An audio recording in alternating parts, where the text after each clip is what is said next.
We are back in the group chat, Tamara and everyone is talking about Love is Blind, season 10, especially Tamara. So this is why we're talking about it today. I'm only 2 episodes in, and I do have thoughts, but I'm going to let you start. Go ahead. I would just like to start by saying that I wish I could show you guys the reel that I sent Kiahnna the other day. It was like, have you seen Velcro dogs? Can we talk about Velcro coworkers? And her response was, wow, this is real you. Truly. This is her. She is a Velcro coworker. Like, whenever I'm gone, she just sends me like sad videos. But then when I'm here, it's just like a consistent troll the whole time. So I would like to say that what we're actually talking about in our group chat is our friendship at work. That's actually, I just send her memes all day long of things that remind me of us 2 at work. But that's again, actually whenever I'm here, she's not nice. Okay, I'm on topic. I had to let the people know the truth of what's actually being talked about in our group chat. Then we can talk about Love is Blind. Okay.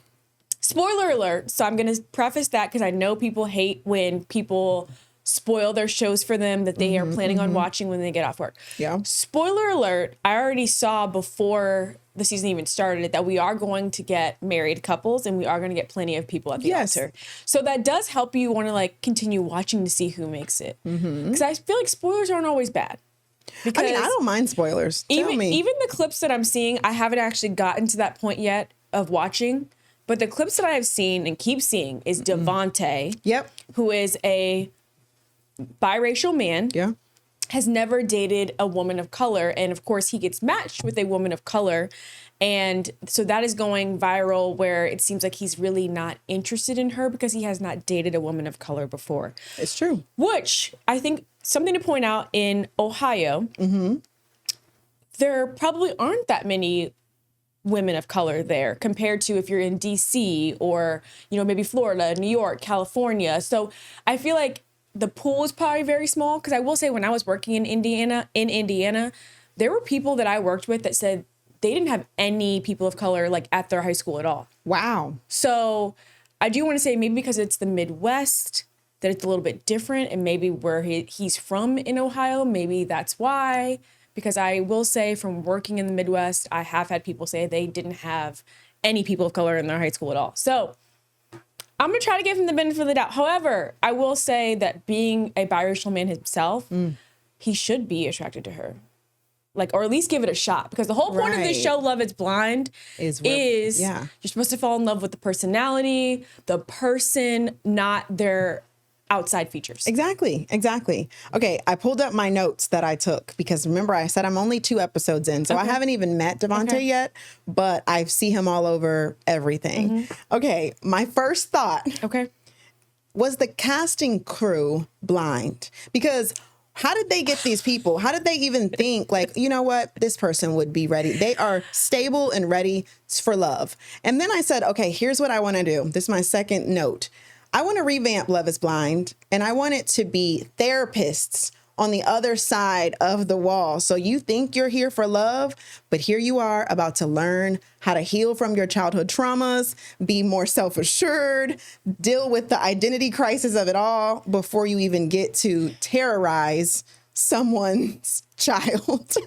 So I do think, similar to America's Next Top Model that we were talking about last week, that there is an element of this is entertainment. At the end of the day, this is an entertainment show, so to speak. And so just like with America's Next Top Model, there were just crazy scenes that they were doing where they were doing photo shoots in like raw meat. That's insane. Like that's no one's going to do that in real life. But they have to do things to keep people watching. Whereas Love is Blind, I do feel like there might be a contestant or 2 on there that might not be ready for marriage. And for me, I forgot the girl's name. The one who was adopted and had the burns on her. Is her name Emma?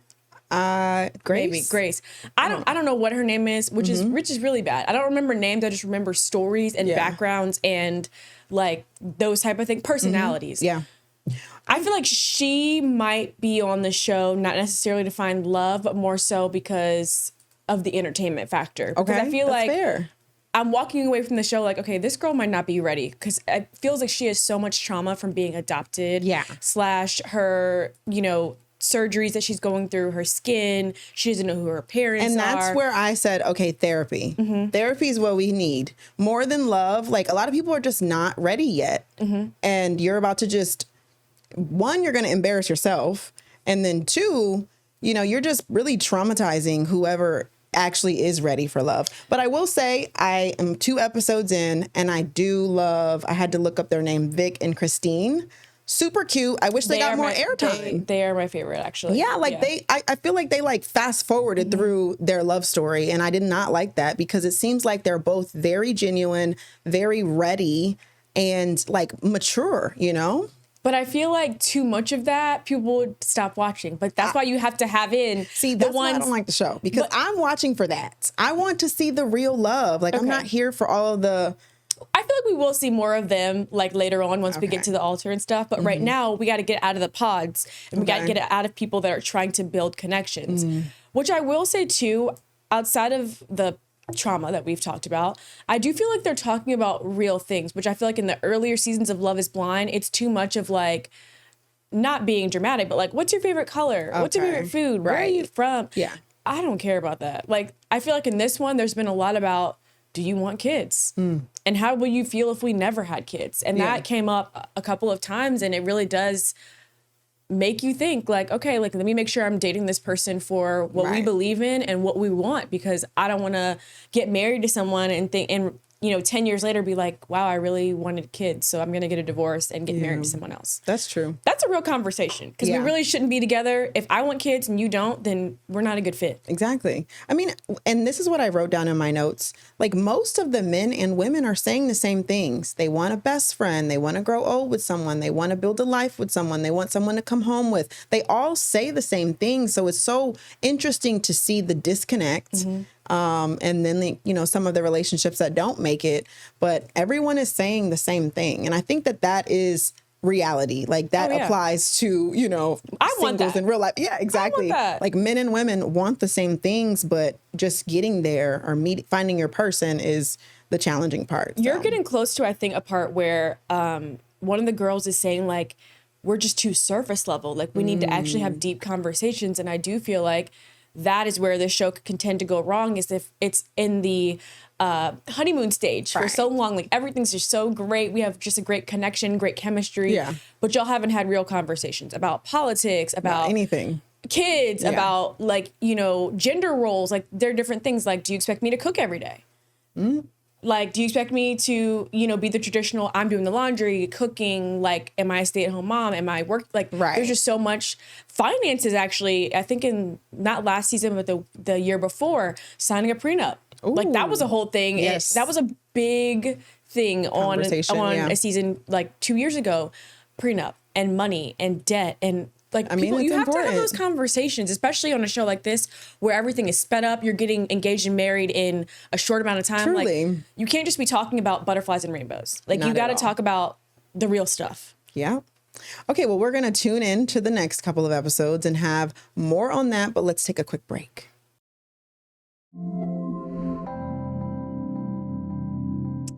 Welcome back. We are back in the group chat, and this time we're talking about a trailer that I saw, Toy Story 5. Now, the best part of this trailer is it's really talking about technology and its introduction into, every child's life. You almost see every kid with a tablet nowadays. But at the very end of the trailer, Woody has a bald spot, and everyone's like, whoa, you need a brown marker, And I just think it's really cool because we have also grown with Toy Story. Now they're on Toy Story 5. A lot of us are balding, or we're having some of these real life issues. So I just thought it was super cute. We are talking about it in our group chat. So here's the part right here.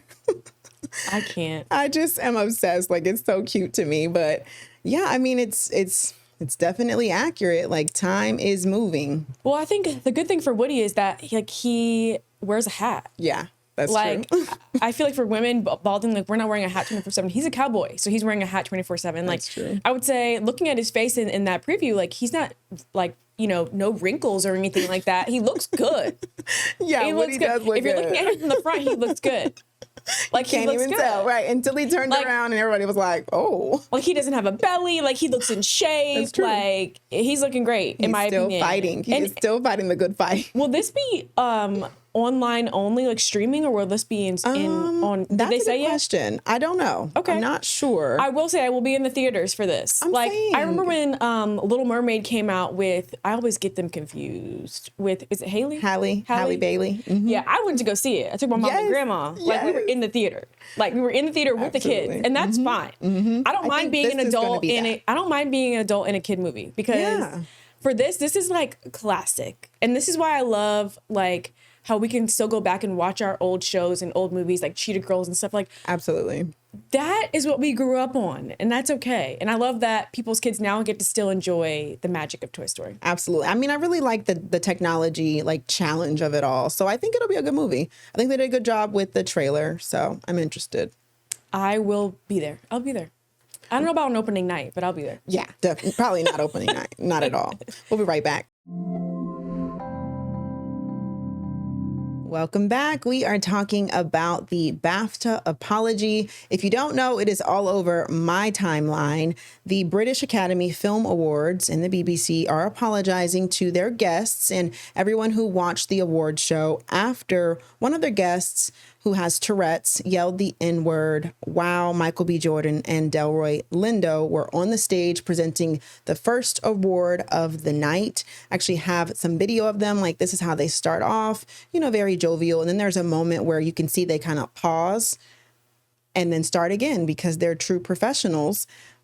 Yeah. So that is what everybody is talking about. Now, since then, Michael B. Jordan has said that his parents left crying. You know, he was repulsed by the action. And then also the gentleman, his name is, I think it's David.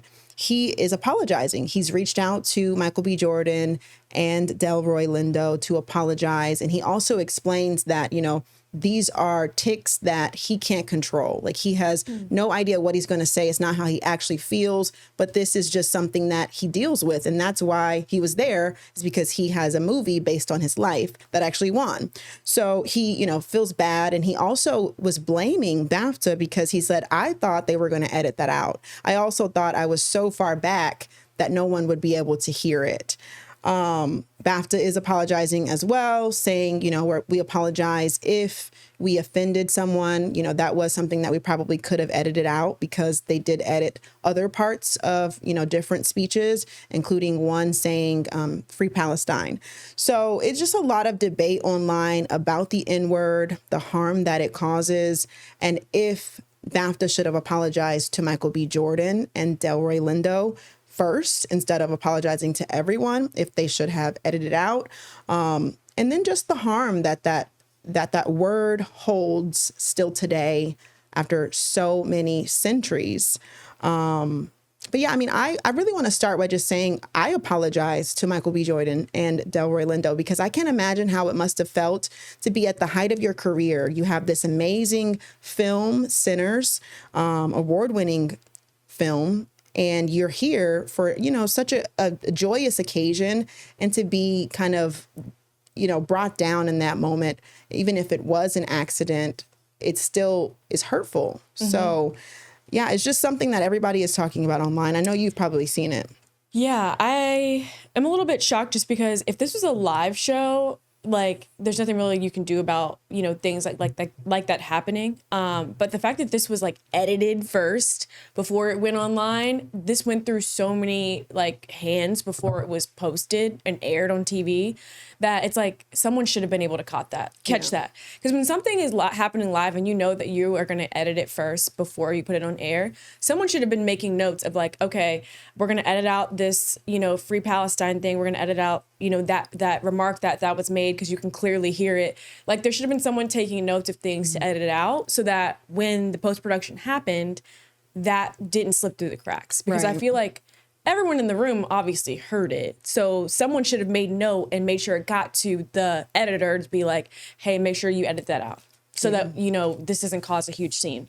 And as far as like the man who made the comment, maybe with him having what he has, maybe they should have like had him in a separate room, or, you know, in a space where like if he did blurt out anything during people's speeches, that it wouldn't be heard. Because if you know someone has that and they can't control things that come out of their mouth, maybe you should put them in a different like viewing room, so they can still enjoy the experience, but not interrupt the show for everybody else who was there to celebrate their award, their movie, their show, whatever it is. Because that is really unfortunate that, you know, on supposed to be one of the happiest days of your life, that you walk away feeling horrible, right? Like, traumatized.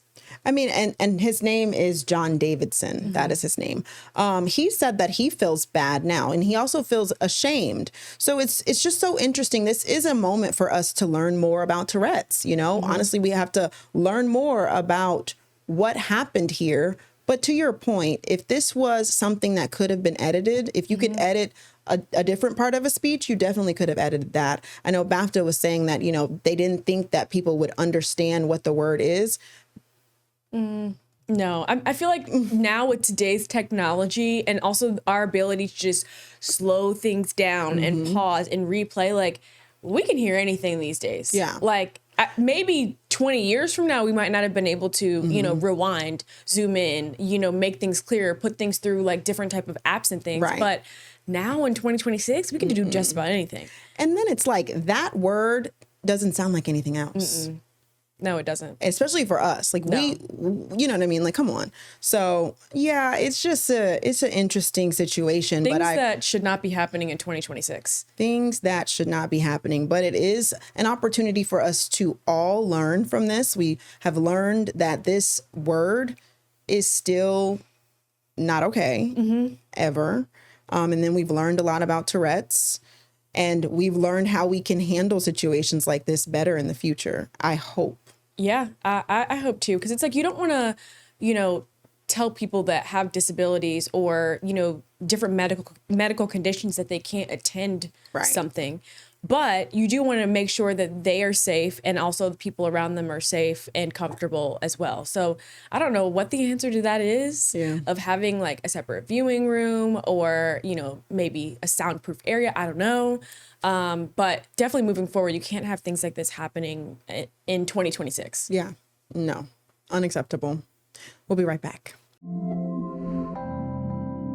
Okay, we are back with this segment that is called Brood Awakening. Now, this is what I decided. You did good there. I'll give you your props. Okay, so this is talking about... Wait, before you start, everyone take note. I gave her a compliment. Where's the camera? If there was a sound effect, I need... The receipts. I gave her a compliment. She did great with that lower third, guys. Thank you. A Brood Awakening? You know, thank you. It eats. Okay. Back to the point.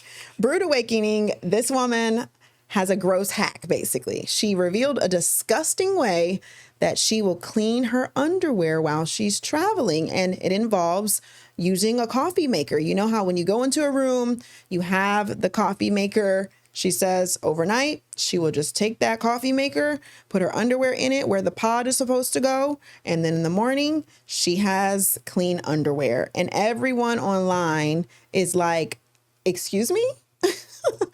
I'm sorry. Yeah, I think I'm going to shamelessly plug my show, Becoming Influential, where I bring on influencers and content creators to talk about, you know, how they built their following, their platform, their niche, etc. This is an example of like how to not become influential. I think so many people are trying to do things to be different on social media, to gain a following, to go viral. This is an example of what not to do. Like, how did you not realize how unsanitary that is for the next person that's going to come in and make a coffee in that room and not knowing that you've had your underwear in there 24 hours prior? I mean, and you know, the hotel staff is not going in and cleaning the coffee machine. No. So again, I feel like there's just so much pressure to do things to go viral. You see people jumping off roofs. You see people, you know, doing these different challenges, whether it's involving hot food or just there's a lot going on out there to make yourself viral and stand out. don't do this, guys. Yeah, this wasn't it. Don't do this, because now I think she's being sued by the hotel for $1 million. And that's not enough money. That's not even enough. It's not. It's not, because think about, like, you know, customers who were like, hey, I stayed there. I could have potentially used that coffee machine because maybe we were in the same room. Like, there's going to be so many people now that are going to be like, I'm not staying at that hotel. I mean, I know one thing. I've never used the coffee machine, but I'm definitely never using it now. Now it makes you think about not even just the coffee machine, but the ice bucket. Like, there are just so many things now where you're like, I'm not touching anything in the room, which I would like to say I'm the type of traveler who, when I get into a hotel room, I am like Lysoling everything down. Same. I'm Lysoling the sheets down and pulling back the covers. Like, I'm Lysoling the couch. Like, I'm wiping down, like, yes, it may look clean and pass the look test, but I just got to make sure, because people are doing things like this. I mean, and you got to think it's thousands of people staying in these hotels. You know, everyone's different. Yes. So yeah, go on and clean up as you enter, and don't use the coffee machine, because now we're all traumatized. And just think before you post. Think before you post. But the thing is, she really thought, like, hey, she thought I have it was a this good hack. great hack. Yeah. And honestly, just be an overpacker. Let's just be real. Always overpack. If you're going somewhere for a weekend trip, don't just pack 2 pairs of underwear. Okay. Like, I always pack like maybe 3 more, because you never know what's going to happen, especially with airlines these days.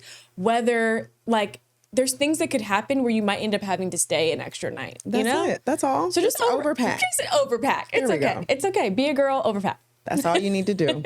Well, thanks for tuning in to the group chat. We had a good time. Hopefully you had a good time. But tell us what you're talking about in your group chat so we can go ahead and include that next week.